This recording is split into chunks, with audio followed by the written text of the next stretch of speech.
So Mr. Beast and Mark Rober have started this thing called Team Trees, where they and the YouTube community plan to plant 20 million trees by 2020.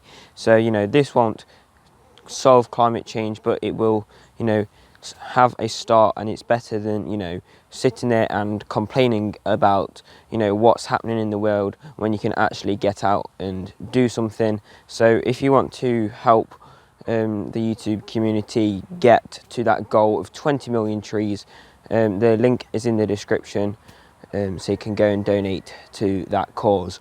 It's being helped by the Arbor Day Foundation, who plant trees where they are most needed. After fires and that, I believe. They get trees back in the ground. Get nature back to where it should be. But I am here today to, demonstrate to you that you can get a tree planted yourself. I'm going to be planting an English oak tree. Trees provide, many benefits, not just to absorb CO2 out of the air, but they can, provide food for animals like acorns, for pigs. Obviously, this will take a while before it has acorns on it, but, many trees provide, habitat and shelter for many animals, including livestock, and even, things like squirrels that, sometimes we, don't really like, but, it does all help, to make a nice place for animals and that. It also, they help combat erosion, holding the soil together, providing windbreaks, so, air, the wind can't, sort of wash the soil away, same, holding it back. Here, it's good to hold back the walls of the ditch, where the field goes, and then it sort of drops in like a gully to drain the water away. The roots hold that wall back, and it helps, filter the water down as well. So, trees have many benefits, and they also just look so amazing in the natural and urban landscape. So this is where I'm going to be planting my tree. The hedge is like, it goes back a bit there and then forward a bit here, so I'm just going to be planting it, sort of in between the two bits of hedge, because nothing's really grown here, because there was stuff like concrete fence posts, bricks, all sorts. So I've took lots of stuff out, as you can see. The posts are a good foot underneath here. All underneath here, it's like some hardcore sort of stuff, it's like rubble and that. But I've dug like a 2 by 2 foot area of all that rubble out, so the tree can get established and get its roots out, to push that rubble away. But hopefully that rubble will, help with drainage and that.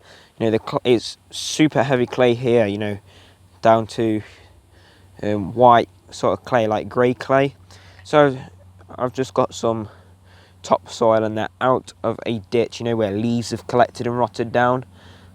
So whilst cleaning the ditch out of it, you can just put some of that in here, just so the tree doesn't rot in its first year. It's best not to add like lots of compost and that into the hole necessarily, because you want the tree to get its roots out. So you can just plant it in the field if you want to. You don't have to mess around with stuff too much, because nature can do it, so it can't be that difficult. This is our young oak tree here.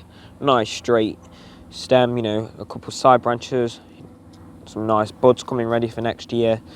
This tree has gone through quite a bit of shocks. I've wanted to plant it many times. I've took it out of the bed, I grew it in like a seed bed sort of thing, just to make sure it gets established, because you can't just put an acorn in the ground here, because it won't grow because of how clayey it is.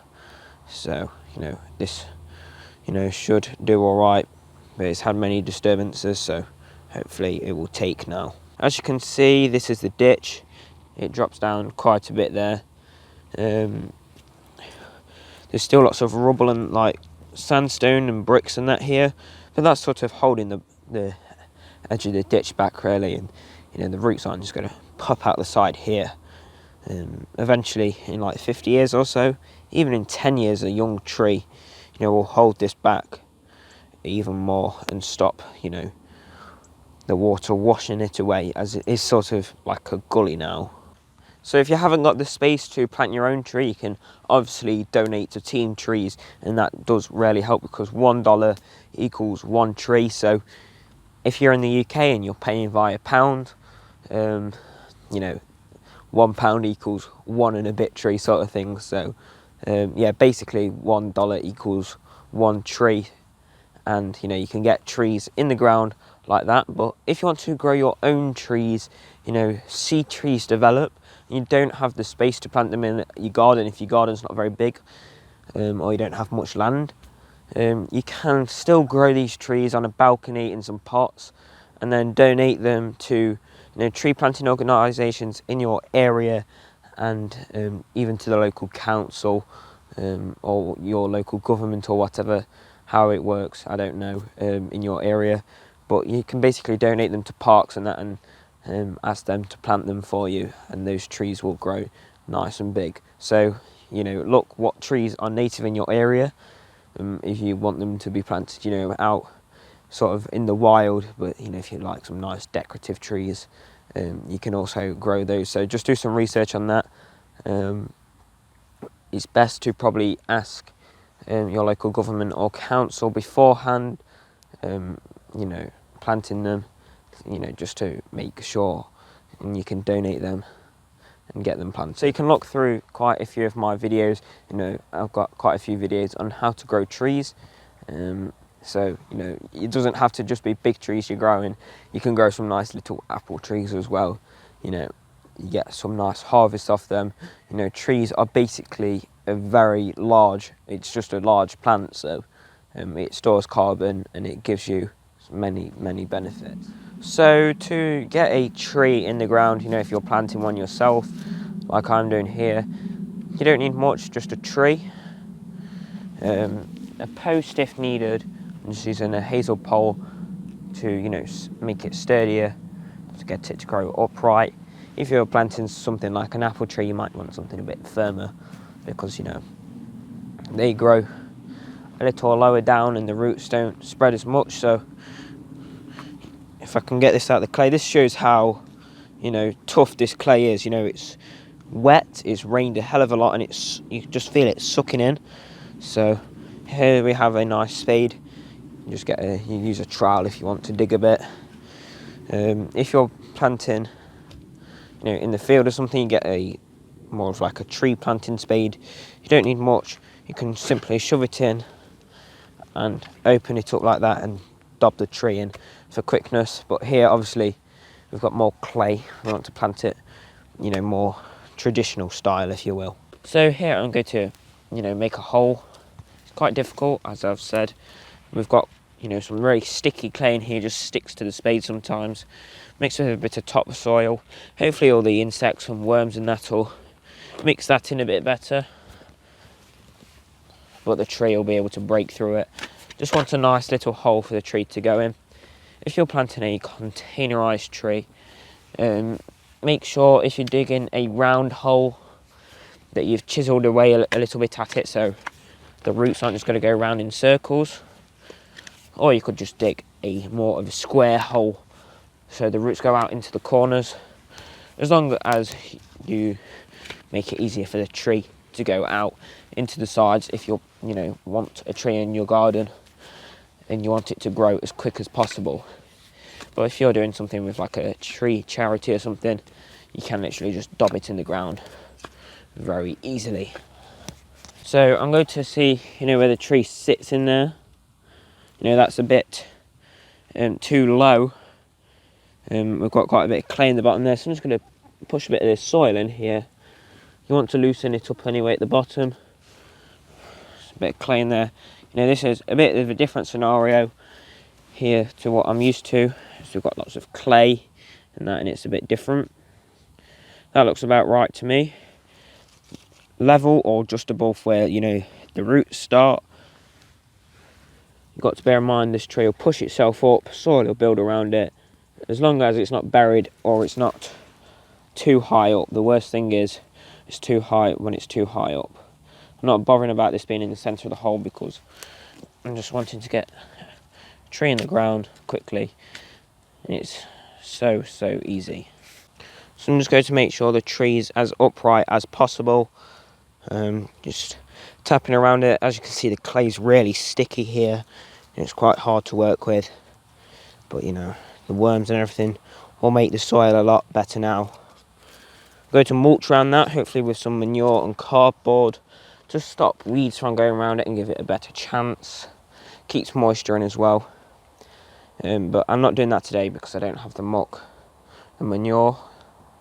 But you know, that should be fine for a little while. I just want to make sure it has the best possible start. Now I'm just going to put this hazel pole at the side of it, just shove it in a bit. I'm not going to I have got bigger posts that I could use, but as I say, you could literally just use a stick for this. So I just want to make it upright, because an oak tree, you don't really need a super sturdy support, especially a little one like this. You know, they don't use it in the wild. It's just when you're planting things like containerized trees, apple trees, fruit trees, stuff like that, you want to make sure it's got a really sturdy pole. This is just to hold it straight. Nice hazel pole like that. Just tie it back a little with a little bit of string. Here I'm just using some normal string. I'm not going to use like a rubber tree tie or anything. But if you are like wanting to actually hold like a bigger tree upright, instead of buying cable or ties and rubber tree ties, you can literally use old bicycle inner tubes, because it's going to snap when it's getting too big, but it's also going to flex a bit in the wind. It's just going to hold the tree upright. You don't want to absolutely pin a tree to the stake, because then the stake's just going to move with it. You just want it to hold it upright and support it. Sort of like holding the tree's hand, if you will. You know, just helping it stay on its feet, sort of thing. So I've got a length of string here. Just going to tie it around loosely. As you can see, I'm not tying it right to the stake because I'm just sort of making sure it grows upright.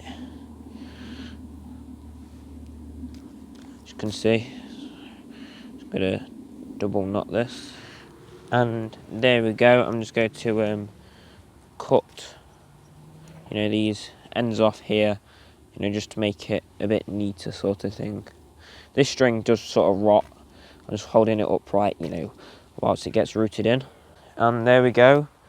That is one nice oak tree tied to a hazel pole. That's going to grow up to a very big tree. In about 50 years, I'll be able to say that I can remember, you know, digging all these bricks out and concrete post and sandstone blocks and everything like that, you know, to get this tree in the ground. It should fill this gap of the hedge up nicely, and we'll be able to collect more acorns off this in the future to plant even more trees. So you don't have to just grow these from seed or nut or cutting. You can also find like little saplings or seedlings growing under other trees or in your garden, where you don't want them to necessarily grow into big trees, or you know, you think animals will eat them there. You can protect them if you want to keep that self-set natural tree there. If you want to, you know, let it grow without animals ripping it out, because, you know, we've got lots of rabbits and squirrels in this area. You might even have deer, so, you know, that tree over there, we might need to protect that, you know, from the rabbits. We don't really have that many deer around here, but I know some people have problems with deer as well, so protecting the trees as well, if you definitely want those to grow. But you can dig them up, transplant them somewhere else where you know and you want them to grow into big trees, or you could just grow them in a pot for a year or two, until you find the perfect place for that tree to go. So this shows that you can actually make a difference, and it's not just about you know, capturing carbon from the air to, you know, help combat climate change. Trees have so many other benefits too, so it's definitely worth planting a few or donating to Team Trees to plant some where they are most needed. So thank you very much for watching this video. I hope you enjoyed, and if so, remember to click that like button and press subscribe with notifications on so you get notified every time I upload a new video. And as I've said, go and donate to teamtrees.org to help plant those 20 million trees. That's a massive amount of trees. It won't completely solve climate change, but it is a step in the right direction, and it will provide many benefits. So instead of moaning and not doing anything, now you have the opportunity to help save the planet, if you will. Please feel free to share this video with a friend or something so we can help spread the idea of getting trees in the ground and helping to absorb that carbon, stop that erosion, and providing many benefits, even sustainable firewood to heat your homes, as that is a carbon neutral way to heat your home, as you're only burning the carbon that was only in the air before the tree was planted. So it absorbs the carbon and then releases it once it's burned. So that's not using fossil fuels, and it's a more environmentally friendly way to heat your home or whatever you're doing. And apart from that, thank you very much for watching this video, and I hope to see you all in the next one. So bye bye everybody. Oh, and also please check out one of my other videos, this tree planting video up top, and my most recent video just down below. So please feel free to watch one of those.